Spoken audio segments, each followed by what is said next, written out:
El tema que tenemos este día es simplemente todo por Cristo. Y esto es verdaderamente lo que los versículos ante nosotros están diciéndonos. Nos enfocamos en un versículo en nuestro estudio anterior, el versículo 21, porque para mí el vivir es Cristo y el morir es ganancia. Y quisiera llegar casi hasta el final del capítulo, si tenemos tiempo, para que veamos las grandes palabras que se nos dan aquí. Si vivo en la carne, este es el fruto de mi labor. Pero lo que yo escogería, no sé, el apóstol Pablo está enfrentando una posible ejecución. Tal vez sea ejecutado, tal vez pueda ser liberado.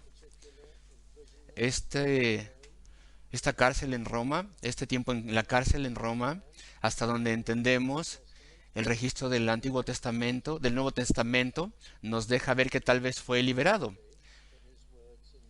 Y en este primer capítulo de Filipenses, tal vez vemos esto en el Nuevo Testamento, tal vez fue liberado.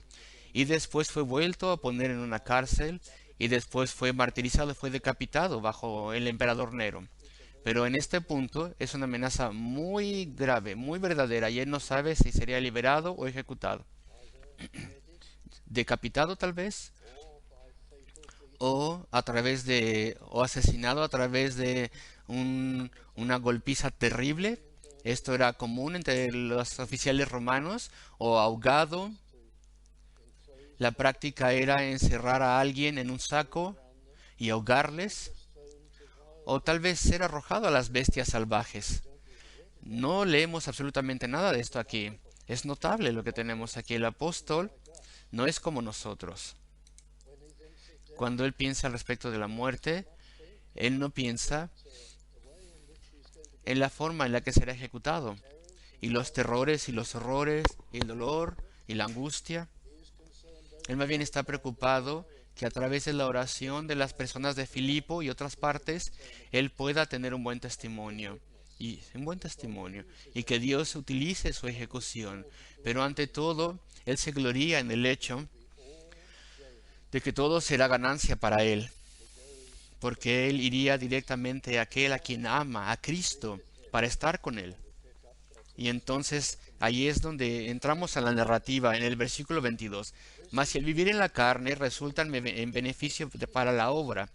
Y quiere decir con esto que si soy preservado y continúo en la vida de este cuerpo en la tierra, entonces es para que dé frutos de labor. Este es el sentido del griego original y es un poco ambiguo en lo que tenemos aquí en la traducción tanto en inglés como en español. Casi podría sonar como si ser preservado en la vida fuese el resultado de todos sus esfuerzos. Y claro que él nunca diría esto, y eso no es lo que está queriendo decir aquí. Pero si vive en la carne es para el propósito único de tener frutos. Y cuando dice frutos quiere decir almas, quiere decir conversiones, quiere decir bendición entre las personas. Y entonces después dice más. Pero si vive, entonces puede estabilizarse y enseñar y traer bendición y gozo y avance al pueblo. Si pudiésemos ser más como Él. Cuando pensamos al respecto de la vida y la muerte, las dificultades, las durezas de la vida,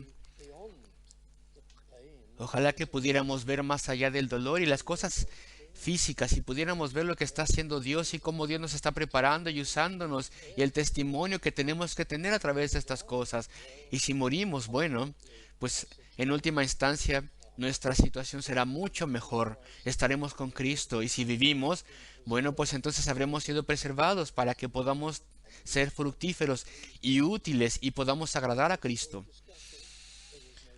Y en esta discusión no se menciona para nada la forma de ejecución posible que estaba ante él. Y este es un ejemplo para nosotros. Si vivo en la carne, tenemos que insertar en nuestras mentes, tiene que ser para los frutos de la labor. Y lo que yo escojo, no lo sé. Hipotéticamente, si el apóstol tuviese la elección, y no nos está diciendo que él puede escoger, claro que no, porque a medida que continúa hablando, es claro que no es el caso que tenga la opción, pero si la tuviese, esta es una forma hipotética de hablar, Si él tuviese la opción, no sabría qué escoger, estar con Cristo, lo cual es mucho mejor, o avanzar en el servicio del pueblo de Dios. Bueno, él siente que todavía hay mucho que tiene que hacerse y hay una gran necesidad. Sin embargo, tiene cierto grado de elección, supongo, porque entonces, ¿qué es lo que tiene que poner en oración? ¿Que el Señor me preserve o que el Señor me lleve a casa con Él para estar con Cristo? Bueno, incluso en ese punto, Él ora que de cualquier forma Dios pueda ser glorificado y que toda la alabanza y el honor sea para Él y sea dado para su gloria, tan solo de Dios. Entonces, versículo 22. Mas si el vivir en la carne resulta para mí en beneficio de la obra, no sé entonces qué escoger. Versículo 23, porque de ambas cosas estoy puesto en estrecho. Y frecuentemente se dice que esta expresión viene a Pablo por su cautiverio. Tal vez él tiene cadenas en una muñeca, encadenado a un soldado romano, y del otro lado está encadenado a otro soldado romano en cada una de sus muñecas. Así que él tiene que escoger cómo vivir, por así decirlo, entre dos fuerzas. No sugiero que estas fuerzas le tiren a diferentes direcciones, pero lo que él está diciendo es como que sugiere estas cosas. Estoy puesto en estrecho. Pero en forma espiritual, él está entre dos opciones, deseando partir y estar con Cristo, que es mucho mejor, o la otra opción espiritual es continuar y servir el pueblo de Filipos y a los cristianos en todo lugar. Estoy en estrecho ante dos cosas, teniendo un deseo, y esta palabra deseo es una palabra muy poderosa en el griego. Puede ser utilizado en un buen sentido o en un mal sentido. En un mal sentido, para que tengan una idea del poder de esta palabra, se traduce como lujuria, concupiscencia. Y en un buen sentido significa un anhelo profundo, pero es una palabra fuerte. Ya sea un buen sentido o un mal, es una palabra fuerte, un deseo fuerte, un anhelo que tenía el apóstol de partir. ¿Y por qué quería partir? Bueno, legítimamente podríamos pensar en todo tipo de ganancias que representaría estar en Cristo, en el cielo, estar en el paraíso de Cristo, esperando el regreso de Cristo, esperando el tiempo en el que recibiremos cuerpos glorificados, esperando el tiempo en que la tierra sea glorificada y posiblemente expandida y rejuvenecida y unida con el cielo y hecha maravillosa para que el pueblo de Dios la pueda ocupar. A través de toda la eternidad los redimidos de Dios estarán ahí. Queridos amigos, podemos pensar estas cosas y estábamos hablando de estas posibilidades en el estudio anterior. Estar en conversación con aquellos héroes de la fe y los patriarcas y los apóstoles y creyentes de todas las épocas, mártires, instrumentos de avivamiento, reformadores, estar en ese lugar glorioso y feliz. Y aún así, cuando el apóstol tan solo menciona una cosa, no menciona nada de esto. Menciona lo único que está por sobre todas las otras cosas, teniendo un deseo de partir, versículo 23, y estar con Cristo, lo cual es muchísimo mejor. Estar con Cristo. Y lo repite de otra forma, este mismo pensamiento, a medida que avanza el pasaje. Queridos amigos, el apóstol anhelaba estar con Cristo, su Señor, su Salvador. El problema con nosotros es que nuestro amor se enfría y fácilmente podemos perder nuestro primer amor. Y creyentes no siempre pueden decir, estoy anhelando estar con Cristo, anhelo estar ahí. Incluso creyentes fervientes, tal vez le perdemos de vista por un tiempo. Tal vez perdemos este anhelo profundo de verle, de estar con Él. ¿Está esto en nuestro corazón? ¿Está allí? ¿Qué es lo que tenemos que hacer si ese es el caso? Si tenemos que pensar que el apóstol tiene un nivel inusual de amor por Cristo y pensar que no podemos compartir este amor. ¿Qué podemos hacer? Bueno, pues tenemos que reavivar nuestro amor por Él. Hubo un momento, Hubo un momento en el cual viniste a Cristo y sentías tu amor por Él y tenías en esa infancia espiritual como un hijo de Dios, tenías una vista de Él, por así decirlo. No literalmente, claro que no, pero en tu mente te dabas cuenta de su maravilla y su bondad, que no había nadie que pudiese compararse con tu Salvador, Señor Jesucristo, y de vez en cuando a través de la vida cristiana lo experimentas otra vez, que pudieses mantener esto y aferrarte a este amor por Cristo, ese deseo por Él. Algunas veces, algunas de las bendiciones que Dios nos da, nos desvían de ese amor intenso por Cristo. Tal vez un esposo o una esposa que ama mucho o un amigo que ama mucho, tal vez esto es una gran bendición y esto desvía tu amor de Cristo o a Cristo, pues tenemos que reavivar este amor a Cristo. Tenemos que asegurarnos de que ese amor está ahí constante. Tenemos siempre que recordar que si tememos que alguien nos separa de Cristo, tenemos que darnos cuenta que esa persona nos fue dada por Dios. Y si esa persona, quien quiera que sea, es preciada en carácter y en comportamiento y en avance espiritual y en fortaleza espiritual, es Dios quien obró esas cosas en esa persona. Ámale siempre. Ámale por sobre toda otra persona a quien tú ames. Primero Cristo. Tenemos que reavivar nuestro amor por Cristo, queridos amigos, cada día. Eso es lo que hacen las devociones personales. Para eso son. En público tenemos que dirigir nuestras oraciones al Padre. Eso nos dice la palabra de Dios. Oramos al Padre en el nombre del Hijo. Ese es nuestro patrón de oración pública, pero en privado oramos también a nuestro Salvador. Claro que sí. No estamos pegados al patrón de la oración pública, lo cual está bajo una ordenanza especial de Dios. Cuando oramos en privado, tal como cuando cantamos himnos, frecuentemente nos dirigimos directamente a Cristo, y eso es preciadísimo, y eso es muy importante. Y claro que cuando nos dirigimos al Padre, estamos también dirigiéndonos a Cristo, claro. Pero cuando nos dirigimos a Él en específico, podemos darle gracias por lo que Él ha hecho. Tenemos que buscarle a Él para buscar confort, de modo que le acreditemos y le valoremos más y más. Queridos amigos, hay que utilizar los himnarios. Hay que utilizar este gran almacén de alabanza y amor a Cristo para avivar nuestros sentimientos y pensamientos. Tenemos que reflexionar más y más. Tenemos que reflexionar. La reflexión es la víctima de este mundo tan ocupado en el cual vivimos.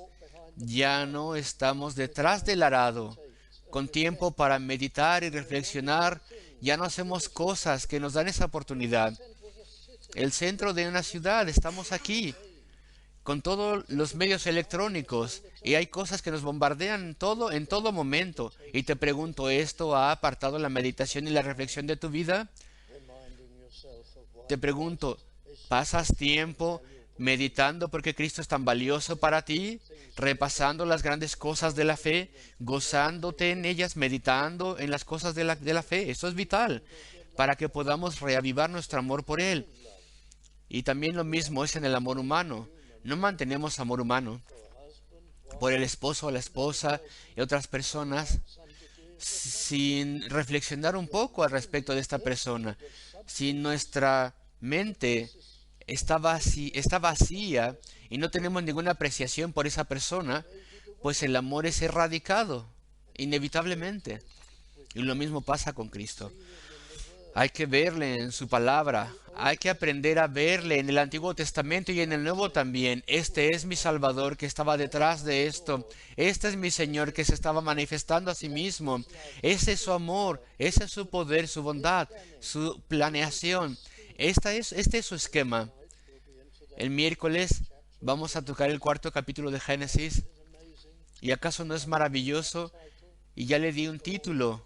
La historia de dos reinos comienza. Y vemos a las Escrituras y vemos la maravilla de estas cosas. Génesis 3, versículo 15, lo cual predice la gran guerra que habría entre la simiente de la mujer y el pueblo de Satanás. Y en el siguiente capítulo la profecía sucede ya, comienza a suceder. Ahí está ya el antagonismo de Caín en contra de Abel. Y vemos ahí la ilustración puesta ante nosotros, los dos reinos, el reino de Cristo y el reino del enemigo de las almas, que es la historia de la Biblia, el cable que corre de principio a fin, el principio que organiza la Biblia. ¿Tú sabes cómo están estas cosas allí? Tal vez no vienes al estudio bíblico, tal vez no vienes, queridos amigos, pero cuando vemos estas cosas y la profundidad y la maravilla de todo esto, decimos, mi Señor escribió eso. Este es su forma de explicarnos la realidad y la condición de la raza humana. Y vemos estas cosas maravillosas y cómo todo se interconecta y cómo un pasaje complementa al siguiente y da luz al siguiente. Así que ya sea de forma intelectual o emocional, hay que buscar a Cristo en todas las cosas. Hay que reavivar nuestro amor, hay que ver su misericordia, hay que revisar nuestra vida. Hay que hacer esto de vez en cuando. ¿Qué tipo de persona era yo? Y si después de mi salvación, qué necio he sido en ese momento, y qué perverso y malvado era en ese momento, y cuán inútil era antes de mi salvación, y cuán fácil me desviaba de todo. Y en su bondad y misericordia, Él me trajo de vuelta, y le debo todo a Él.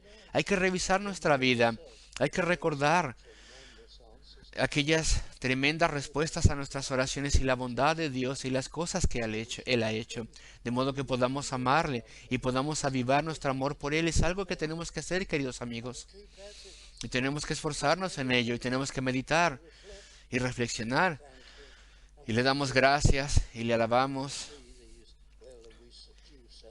Y no podemos amar a Cristo si nos amamos a nosotros.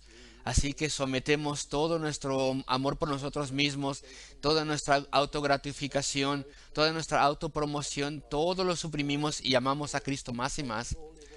Eso es lo que está detrás de lo que está diciendo aquí el apóstol Pablo, teniendo un deseo, un gran anhelo de partir y estar con Cristo, lo cual es muchísimo mejor, verle, conocerle, escuchar su voz. Hay que hablar con Él frecuentemente. Claro, ahora amas a alguien y quieres hablar con esa persona frecuentemente. Y si le dieras a Cristo unos 5 o 10 minutos a día, no vas a amarle bastante. Así, queridos amigos, voy al siguiente versículo, versículo 24. Pero quedar en la carne más necesario me es por causa de vosotros. Sí, permanecer en la carne. Los filipenses tenían grandes necesidades. Eran jóvenes en la fe cristiana, tenían enemigos. Más tarde en la epístola se les menciona, había judaizantes ahí, falsos maestros, había personas que capitulaban con la idolatría, tal como muchos creyentes hoy en día se rinden al mundo y al entretenimiento mundano. Entonces, algunos entre los filipenses capitulaban con la idolatría, querían quedarse con sus trabajos, no querían ser arrojados de sus empleos, así que iban a los festines idólatras y todas estas cosas y se trataban de justificar, tal como hacen las personas hoy en día, justificando el rock y el pop y el reggaetón y todo eso que tienen las personas en sus vidas. Así que eran idólatras y algunos de ellos eran maestros y hoy en día son maestros y contaminan las iglesias. El apóstol sentía su gran necesidad de estar con ellos y ayudarles en estas cosas. Y bueno, Filipos era una colonia romana, tenía un estatus romano especial. Así que muchos de los gentiles ahí, a pesar de que no eran romanos, aunque sí había muchos romanos ahí, pero era una minoría, estos gentiles eran muy patriotas para con Roma y la religión romana. Y toda la adoración de todos los dioses que estaban involucrados en esto y se oponían a Pablo y a los predicadores y a la iglesia de Filipos. Así que necesitaban su ayuda todavía más y su apoyo. Sin embargo, estar en la carne es más necesario por vosotros, versículo 25. Y confiando en esto, él tenía gran certeza de que Dios quería que estuviese allí. pero no estaba completamente seguro porque estaba en las manos del Señor.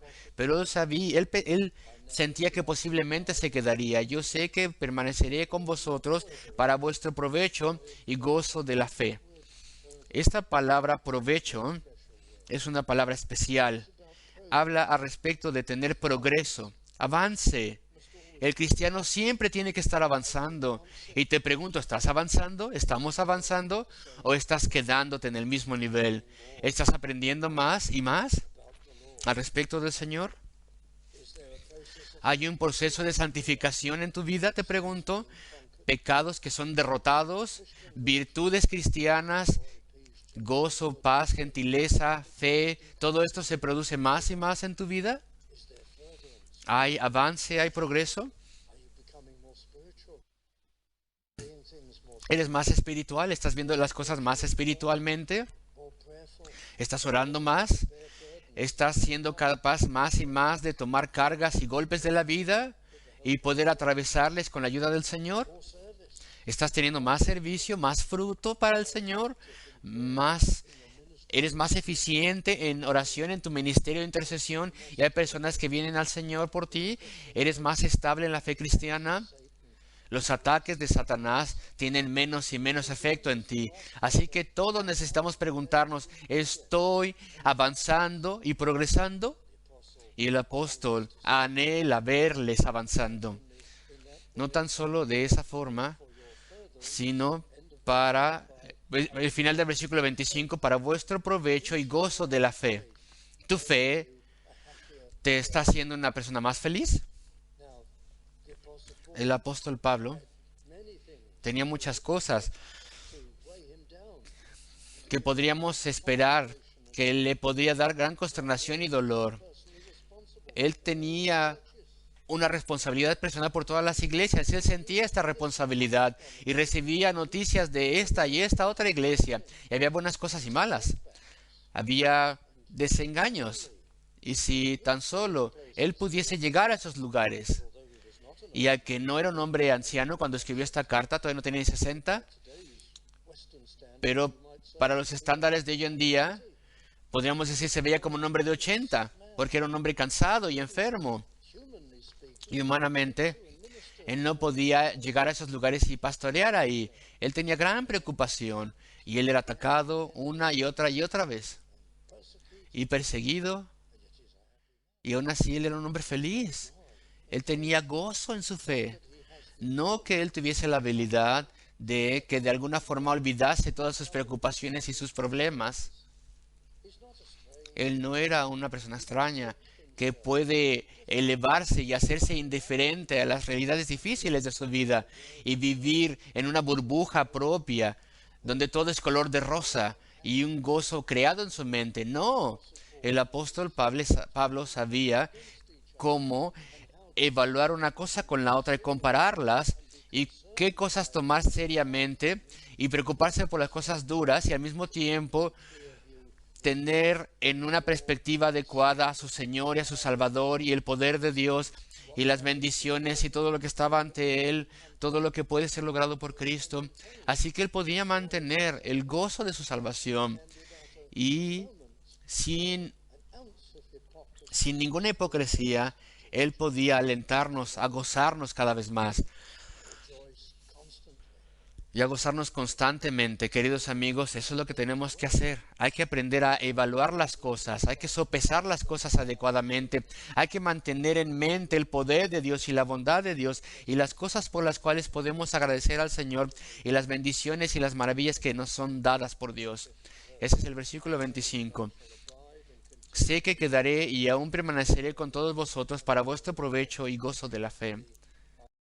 Y el estoy confiado no es tan certero como suena, porque otros versículos indican que esta es una esperanza más que una certeza que él tuviese. Versículo 26.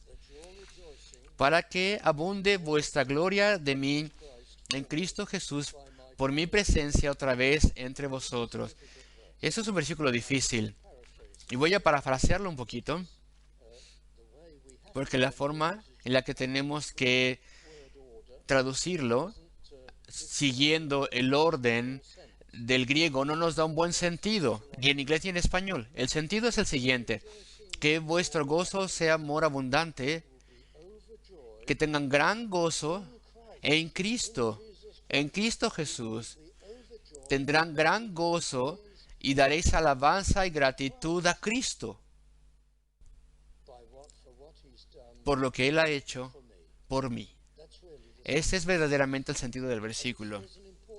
Y este es un principio importante aquí. Hay un principio importante aquí en Cristo Jesús. Nos gozamos por las bendiciones porque Cristo nos las ha dado. No vemos el instrumento, sino vemos a Cristo.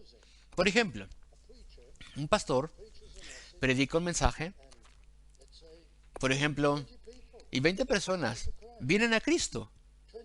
20 personas son salvadas, son salvas. No decimos, nunca diríamos, jamás tendríamos que decir, y está mal decir, qué maravilloso pastor, qué maravilloso predicador, por su habilidad, por su predicación, a través de su predicación inusual y a través de su forma única, 20 personas vinieron a Cristo. Más bien damos gracias a Cristo por salvar a las personas y utilizar a ese hombre. Podría haber utilizado a cualquier otro hombre. Podría haber utilizado cualquiera de sus instrumentos. Damos la gloria a Cristo, no al instrumento. Y este es el sentido del versículo. Que vuestro gozo pueda ser más abundante, un gozo inexpresable en Cristo y para con Cristo por el hecho de que yo esté entre vosotros. Pablo el apóstol, él estaba en prisión, él estaba condenado. Ya llevaba ahí 4 años, 2 años en Cesarea y 2 años en Roma. Y ahora es librado, soltado. Tan solo Cristo podría haber hecho eso, decimos. Eso es lo que tenemos que entender de este versículo. Pablo no puede salvar ningún alma. El pastor no puede salvar ningún alma. El predicador no puede regenerar el corazón. El predicador no puede inclinar la voluntad. Él tan solo fielmente puede declarar el Evangelio. Y Dios a través del Espíritu Santo hace todas las cosas, no el pastor. De modo que toda la gloria y todo el gozo es para con Dios, por su poder, por el poder de Cristo, por el poder de Cristo el apóstol fue liberado. Por el poder de Cristo el apóstol estaba sirviendo otra vez y teniendo frutos. Y todo es debido a Cristo. Ese es el sentido del versículo 26. Versículo 27. Solamente que os comportéis como es digno del Evangelio de Cristo. Y este es un versículo muy importante y lleno de riquezas. Cualquier cosa que me pase a mí, parece que dice el apóstol, cualquier cosa que me pase, que vuestro comportamiento, literalmente vuestra ciudadanía, sea como es digno del Evangelio de Cristo. Es apropiado que una persona que salva, que crea el Evangelio. Cualquier cosa que le pase al apóstol Pablo, cualquier cosa que suceda, asegúrate que vuestras conversaciones, es la palabra aquí, vuestro comportamiento o conversación. La palabra en el griego, conversación o comportamiento, no es el hablar, sino la ciudadanía. Tenemos una ciudadanía como creyentes. La palabra griega, de hecho, viene de la palabra ciudad o pueblo. Que vuestra ciudadanía sea apropiada. Y bueno, esta es una palabra sugerida al apóstol Pablo porque es inspirado por el Espíritu Santo, pero sugerida por el hecho de que él está escribiendo a un pueblo ferozmente patriota, Filipos, una colonia romana, una colonia honorable, que se le dio una dignidad especial. La región es una colonia romana, pero también esa ciudad ha sido elevada como una joya en el imperio romano de ese entonces. Y los residentes de esa ciudad, de ese pueblo, son intensamente orgullosos de esto. Tenemos nuestra ciudadanía aquí, en esta colonia romana, en esta ciudad noble. Entonces nos enorgullecemos de eso. Y tenemos que comportarnos de forma que mostremos que nuestra ciudad es todo para nosotros.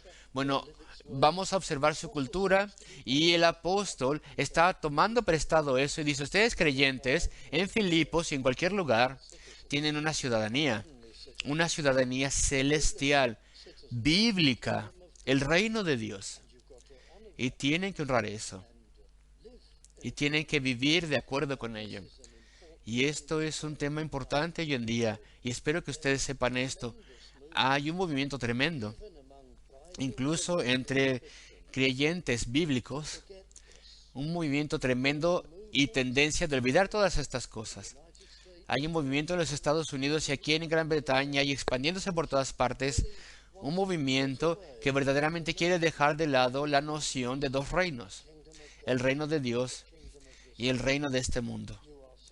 Son ciudadanos de este mundo y siguen su cultura y su pecado, están bajo el príncipe del poder del aire, o entonces, si no es así, han sido salvados y han sido trasladados al reino de Dios, el cual tiene sus códigos distintivos de comportamiento. Asegúrate que tú eres un ciudadano patriota y leal del reino de Dios, que tu ciudadanía, lo cual es traducido aquí conversación o comportamiento, sea digno del Evangelio de Cristo. Por ejemplo, parte de las leyes del reino de Dios, les voy a dar un ejemplo. Una ley es el día de reposo, el día del Señor, el principio del día de reposo. Esto está en el día del Señor, el día de reposo está en el día del Señor, en el domingo. Y leemos el Nuevo Testamento y encontramos que el día del Señor, el principio del cuarto mandamiento, está todavía como regla del reino de Dios, el día de reposo, el día del Señor. Esto se observaba en el Antiguo Testamento y en el Nuevo Testamento. Y tenemos entonces el día del Señor, el día de reposo.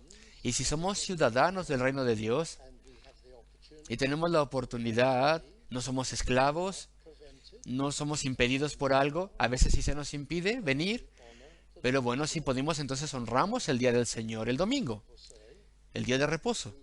Algunas personas dicen, este movimiento que quiere mezclar el reino de Dios y el reino de este mundo, ellos dicen eso es legalismo. ¿Han escuchado esas cosas? El guardar el día de reposo es legalismo. Y esto se arroja a los creyentes que observan y guardan el día del Señor, el día de reposo.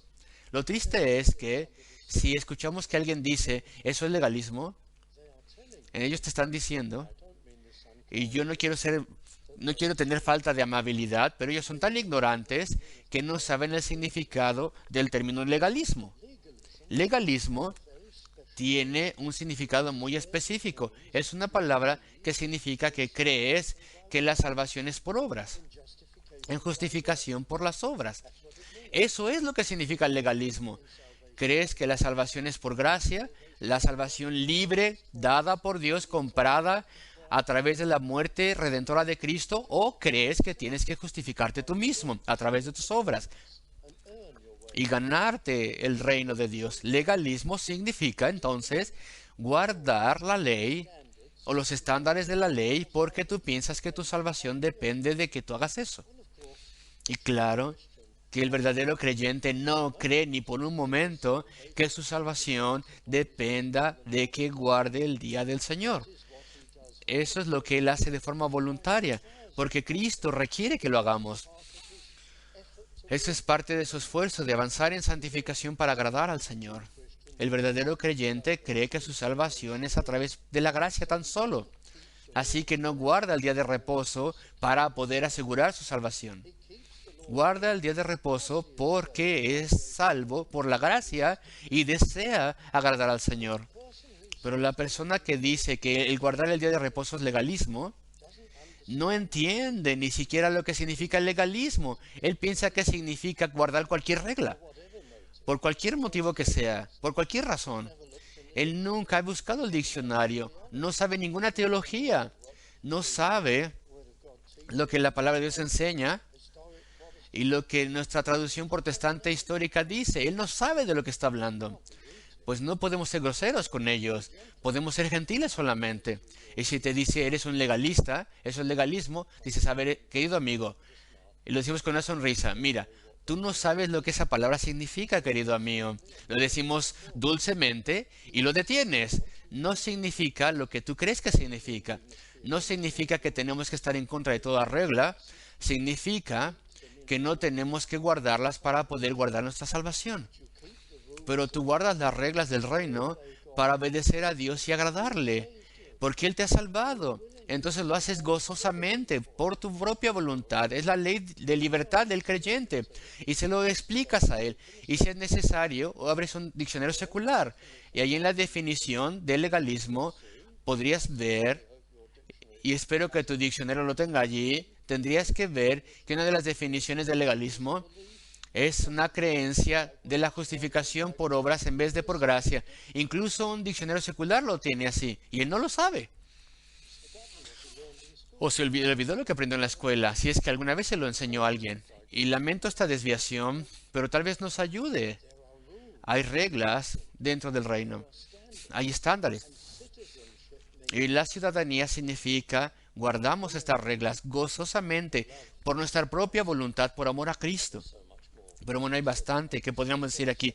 Versículo 27, solamente que os comportéis vuestra ciudadanía sea como es digno del Evangelio de Cristo, para que o sea que vaya a veros o esté ausente, oiga de vosotros que estáis firmes en un mismo espíritu, combatiendo unánimes. Aquí hay un aspecto de la ciudadanía. Incluye el día del Señor y muchas otras cosas, el día de reposo, pero para que estéis firmes en un mismo espíritu, con una sola mente, combatiendo unánimes por la fe del Evangelio, para que obréis juntos por el Evangelio, para que luchéis, estad firmes en un espíritu. Hay iglesias donde tal vez unas cuantas personas luchan por el Evangelio y las otras personas de la iglesia son pasajeros, observan solamente, son espectadores y no ponen su mano en el arado. Bueno, la exhortación del apóstol es que vosotros, esto implica vosotros, todos vosotros, estéis firmes en un mismo espíritu. Y de hecho es una palabra griega que se traduce, estad firmes en un mismo espíritu. Una sola palabra. Y que estéis firmes con una mente, combatiendo unánimes por la fe del Evangelio. Y vean la posición que tenía en versículo 28. Y en nada intimidados por los que se oponen. Nosotros no tenemos tanta oposición hoy en día. No estamos aterrorizados. Todos tendrían que estar dándose por completo al Señor. Era una posición muy, muy mala en Filipos. Una oposición que podía aterrorizarles. No estén intimidados, dice el apóstol. Confíen en el Señor. Pero bueno, me apuro. Vean la segunda parte del versículo 28. Esto es algo que nunca me habría imaginado. Con un razonamiento humano, alguien jamás hubiese imaginado que el apóstol hubiera dicho esto. Y es una verdad muy importante.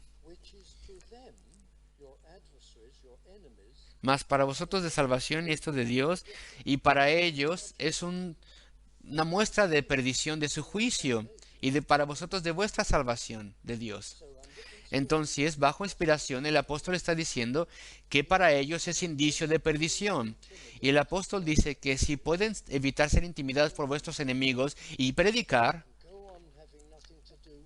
y avanzar sin tener nada que ver con idolatría y todo ese tipo de cosas, si puedes avanzar con tu estándar firme, ese estándar tuyo será un indicio, una prueba, un símbolo para ellos de que están bajo juicio.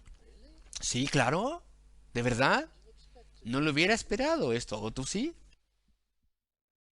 Que si soy perseguido, tal vez en donde trabajas, tal vez en tu familia, el hecho de que pueda tener calma y no sea y pueda persistir con mi testimonio sin importar lo que me cueste, eso significa que ellos se van a sentir condenados por eso, que esto prueba que yo estoy bien y ellos están mal y que ellos están bajo el juicio de Dios. Ellos no lo muestran. Ellos no me muestran esto para nada, de que mi persistencia calmada les hace sentir bajo juicio. Pero el apóstol dice que es así. Tal vez no lo muestren, pero están sintiéndolo. ¿Y cómo? ¿Y de dónde viene esto? Y la respuesta está al final del versículo. Y esto de Dios. No podemos pensarlo tal vez, no lo pensaríamos, pero si estás ahí firme y calmado y continúas con tu testificación, puedes tener certeza de que Dios, a través de medios supernaturales, hará que la persona tenga conciencia en lo profundo de que tú estás bien y de que ellos están arriesgándose al juicio eterno al oponerse a ti. Es un hecho y está aquí en este versículo. Así que Dios obrará y Dios puede usar eso. Incluso Dios puede utilizar mi respuesta calmada y persistencia con mi testificación. Esto puede usarlo Dios para mover sus corazones, para venir a Cristo o para rechazarle por completo. Y yo tendré certeza de mi posición firme como un indicio de Dios. Así que para ellos es un indicio de perdición, más para vosotros, el cristiano, el que mantiene un testimonio calmado, es un indicio, una prueba de vuestra salvación. No entiendo por completo cómo funciona en una forma racional, pero es de Dios. Así que ahí está el que te persigue, él es malvado, él te quiere asaltar verbalmente, de alguna manera quiere agraviarte, y tú te aferras a Cristo, estás calmado, mantienes tu compostura, sigues tu testificación, y en lo profundo de esa persona él está seguro de que tú estás bien y tú recibes certeza. Y no es un asunto racional, eso es de Dios. Dios se asegura que esto sea así. Así que es un versículo muy preciado, queridos amigos. Y los invito a que mediten en esto. Y ya se me acabó mi tiempo. Y quería decir bastante otras cosas al respecto del versículo 29. Porque a vosotros os es concedido a causa de Cristo, no solo que creáis en Él, sino también que padezcáis por Él. Por Él quería hablar al respecto de que en el nombre de Cristo y por amor a Cristo, pero ya no tengo tiempo. Y este es el gran motivo que tenemos para hacer todo lo que hacemos por nuestro Señor y Salvador. Pero eso tendrá que esperar para otra ocasión.